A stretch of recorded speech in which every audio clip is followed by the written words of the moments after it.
Pressure is increasing from progressives on Joe Biden to cancel $10,000 of student debt through executive order. Let's discuss.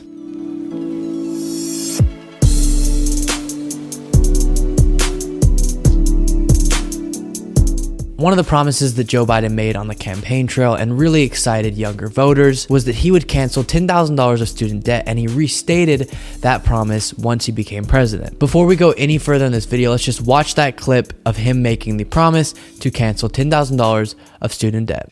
To immediately provide $10,000 in debt relief as stimulus right now for students. A minimum of $10,000 relief. I'm prepared to write off the $10,000 debt, but not 50. Okay, and to be specific, what we're talking about here is him canceling that amount through executive order. If somehow Congress were able to pass through the House and Senate a bill that got rid of $10,000 or even all of student debt, that would be perfectly constitutional. And while of course some people would disagree with it, there would be no question around its legitimacy. But when it comes to doing it through executive order, there's more of a conversation around setting aside if you even believe in canceling student debt as a policy. Is that something that the Constitution would allow you to do through executive order? So what I want to discuss in this video is first just the policy of it. Is it something that he would be able to do, and would that be good for the country? And then I'll discuss the politics of it, because obviously the midterms are coming up. Democrats are looking like they're going to have a hard time.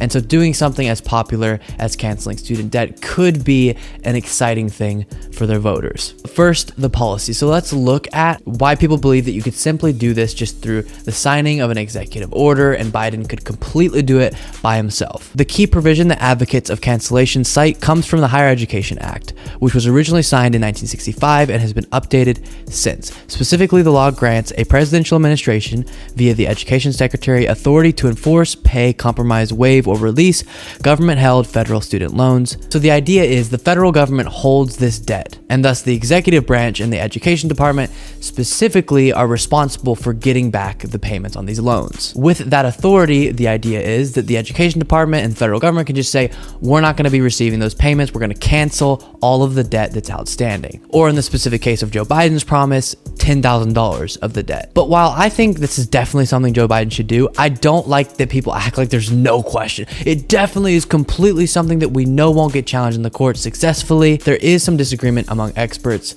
on if this is something the president can do through executive order. But my take is, do it. If it gets knocked down in the courts, at least people saw you try. That's the constitutionality. But now, is just canceling student debt a good thing to do? Obviously, this video would have to be way too long if I went through my entire take on this issue. I think it's more complicated than some people make it out to be, but we all have to agree we have a problem in this country with the affordability of college education. And we can think up different solutions. Maybe you want it to be completely free, or you have different things to propose. But I think for the most part, it's agreeable to say something's broken right now. We cannot have people acquiring this much debt just to go get a higher education. And one of the reasons that I'm super motivated for the federal government to help with this issue is we're moving into an era where technology is replacing a lot of more labor jobs. So as that happens, in an economy like ours, that doesn't just mean that all these jobs are going to go away and now we have a less total number of jobs. It'll be lower skilled labor jobs disappear, but then other jobs, as we've seen over the last couple decades, end up popping up in other areas of the economy. But it's not at the same skill level, and that's the big problem, because we're getting more and more convenience. And so a lot of these new jobs are in areas like computer engineering and doing all these things that enhance our way of life, but aren't a cash register job, for example, that's now replaced with a computer. And so what that means is the percentage of jobs that are available in the economy are going to be more and more college degree required. As the lower skilled labor jobs disappear and the only available jobs that are sprouting up now are ones that require a higher level of education, we're going to need people to have a reasonable chance at getting that higher education. And that's why I think in this moment, in this era, it's so important that we find a solution to the outrageous cost of college right now. As I previously mentioned, it's a longer conversation, but I do think a reasonable position to have is you should be able to go to a four-year university, a public college, for free. And if that's where you're headed towards, it is reasonable that step one would be, okay, well, we first have to take care of everyone who currently holds debt and then address how we're going to make college free for people in the future. And the idea behind free four-year public colleges is then private, the Harvards and places like that, you can go pay a bunch of money, whatever. But if you want to go to a state school, for example, get a good education that will set you up to have some chance of getting a well-paying job, then that should be provided to you if you're able to get into the school. I'll say one more time so people don't go crazy. It's a longer conversation. There's a bunch of proposals about how we could structure these college systems that's more complicated than just clear free across the board. But I want you to know the position that a lot of these progressives are advocating from. And then to a lot of the people who are like, well, I don't hold debt. Why the heck would I want this? I had to pay for my college. Why would they get theirs paid for? Well, this kind of debt, it's over $1 trillion in outstanding student debt right now. That puts a huge burden on the economy and actually prevents a lot of economic growth that would benefit everyone. I'll also remind you, each year, I'm going to throw up a graph right now, the cost to go to a 4-year public university is going up and up and up. So back when a lot of people who are now in their 50s, 60s were in college, it was very affordable. You go get your education, get a good job, save for a house, American dream. But now with the outrageous debt you have to go into just to get this education, people aren't starting businesses, people aren't buying homes, and then obviously consumer spending gets suppressed as well. So if we alleviated this, it actually would give the American dream back to a lot of people in the younger generations. So that's the policy part of this. It would actually do real good for a lot of people and would take us a step closer to addressing this big issue.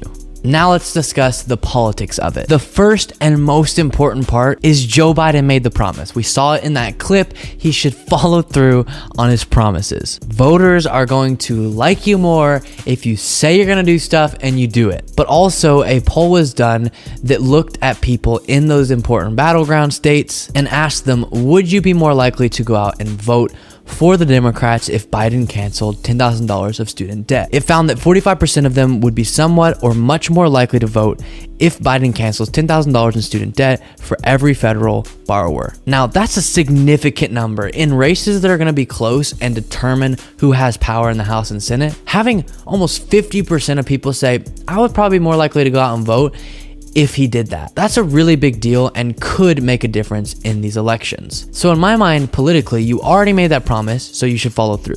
But when picking the timing, why not do it right before an election? Get people excited to go out and vote for you. And the young vote is getting more and more important. They're starting to get involved. And this is a very important issue among a lot of young voters who do dramatically fluctuate in how many of them go out to vote in a given election. So doing something that's pretty directed towards that group of people and would likely get them to be more motivated to vote for you, I think would be very, very smart. To sum it up, it looks like there's enough expert opinion in favor of him being able to do this through executive order that he should at least try. And if it gets knocked down, like I said, at least people saw him attempting to help their lives materially. In a longer term sense, it's pushing us towards a system where people can go to college and not have outrageous debt. And in the short term, politically, it's very beneficial.